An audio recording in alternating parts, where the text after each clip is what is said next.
और global public school हमेशा अपने बच्चों के लिए और सबके लिए कुछ कुछ बेहतर करता रहता है और हमेशा बेहतर ही सोचता रहता है। व्यायाम जो कि हमारे शरीर के लिए बहुत ज़्यादा आवश्यक है और इतना समय बच्चों के पास भी नहीं होता और बड़ों के पास भी नहीं होता कि वो व्यायाम को पूरा समय दे सकें। इसलिए अगर हमें कंप्लीट व्यायाम करना है तो हम सूर्य नमस्कार करके अपना व्यायाम कर सकते हैं। और सूर्य नमस्कार के फ़ायदे इतने सारे हैं कि जैसे हमारा ब्लड प्रेशर सही रहता है, आँखों की रोशनी बढ़ती है और जो आजकल के बच्चों में जो समस्या उत्पन्न होती जा रही है कि उनकी वज़न बढ़ता जा रहा है, हेल्थ बढ़ती जा रही है, तो इन सब के लिए सूर्य नमस्कार बहुत अच्छा है और सबके लिए आवश्यक है। ये हर उम्र का बच्चा, बड़े और बुजुर्ग ये सब कर सकते हैं। तो आइए हम आज आपको सूर्य नमस्कार को किस तरीके से करते हैं और ये हमारे किस तरह से इसको हम आसान बना सकते हैं और अपने जीवन को भी और सूर्य नमस्कार को भी, ये हम आज सीखते हैं। सूर्य नमस्कार की 12 मुद्राएं होती है और इन 12 मुद्राओं को हमें सही तरीके से करना है। तो आज हम आपको बता रहे हैं सूर्य नमस्कार को स्टेप बाय स्टेप सही तरीके से करना। पहला, प्रणाम आसन। प्रणाम आसन में हमारी जो सांस होती है सामान्य रहती है और सीधे खड़े होकर हम नमस्कार की मुद्रा में आते हैं, जैसे कि आप देख रहे हैं कि हम नमस्कार की मुद्रा में रहते हैं। फिर दूसरे नंबर पे आती है हस्त उत्तरासन। हस्त उत्तरासन में हम अपने पूरे शरीर को स्ट्रेच करते हैं, कमर को पीछे करते हुए दोनों हाथों को पीछे की तरफ ले जाते हैं, जैसा आप देख रहे हैं। फिर इसके बाद हमारी तीसरी मुद्रा जो होती है पाद हस्तासन। इस मुद्रा में हम सांस छोड़ते हैं, आगे की तरफ झुकते हैं, दोनों हाथों को अपने पैरों के अंगूठे से पकड़ते हैं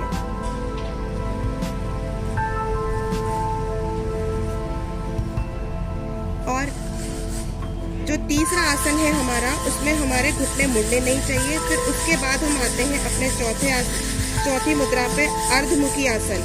इसके अंदर हम सांस लेते हैं, सीने को आगे की तरफ लेते हुए और गर्दन को ऊपर की तरफ उठाते हुए और अपने राइट पैर को पीछे लेके जाते हैं और लेफ्ट पैर को आगे की तरफ लाते हुए दोनों हाथों के बीच में और घुटने के बल मोड़ते हुए उसे रखते हैं। और इसके बाद आता है हमारा पर्वतासन। पर्वतासन में भी हम सांस छोड़ते हैं। ये एक पर्वत के समान होता है, दोनों पैर पीछे की तरफ ले जाते हैं और जैसे कि हम देख रहे हैं कि मुद्रा बिल्कुल पर्वत के समान बन गई है। आगे की तरफ हम अपने हाथों को इस जमीन पर छूते हुए रखते हैं और पैर की हील जमीन के टच होनी चाहिए। ये हमें इस आसन में सबसे महत्वपूर्ण ध्यान रखना है। इसके बाद हमारा जो छठे नंबर की मुद्रा आती है वो है अष्टांग नमस्कार। अष्टांग नमस्कार भी हम सांस छोड़ते हुए करते हैं और इस आसन में जैसे साष्टांग दंडवत करते हैं उसी तरीके से हमें जमीन पर टच करना है और हमारे 8 अंग हैं वो जमीन को छूने चाहिए, जैसे दोनों घुटने, सीना, दोनों हाथ, ठोड़ी, दोनों पंजे, ये जमीन को छूने चाहिए। तब ये हमारी पूरी जो मुद्रा है ये हमारी पूरी होती है। इसके बाद जो हमारी मुद्रा आती है वो आती है भुजंगासन। दोनों पैर को पीछे की तरफ ले जाकर पेट को जमीन से को छूते हुए और शरीर को ऊपर की तरफ लेकर जाते हैं और इसमें हम सांस लेते हुए इस मुद्रा को करते हैं। इसके बाद हमारी 8वीं मुद्रा जो आती है वो है पर्वतासन। ये रेचक है, यानी कि इसमें हमें सांस छोड़ना है। इसमें वापस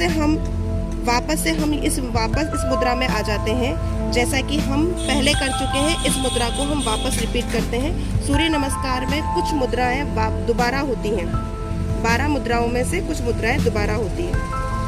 उसके बाद हमारी 9वें नंबर पे आती है अश्व संचालन।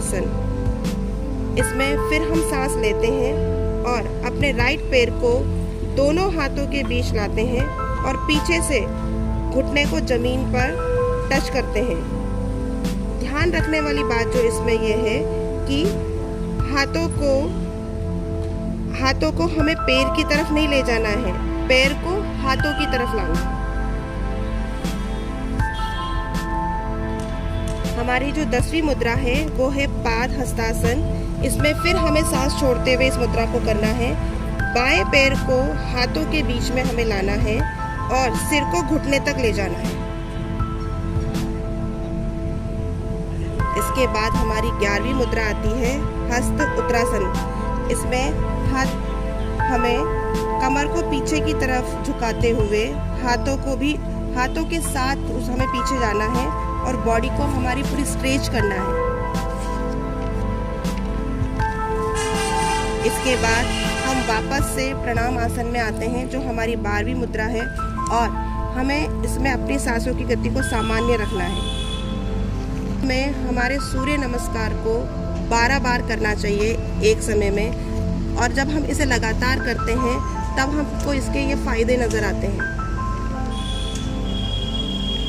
अब हम सूर्य नमस्कार की 12 मुद्राओं को एक साथ देखेंगे।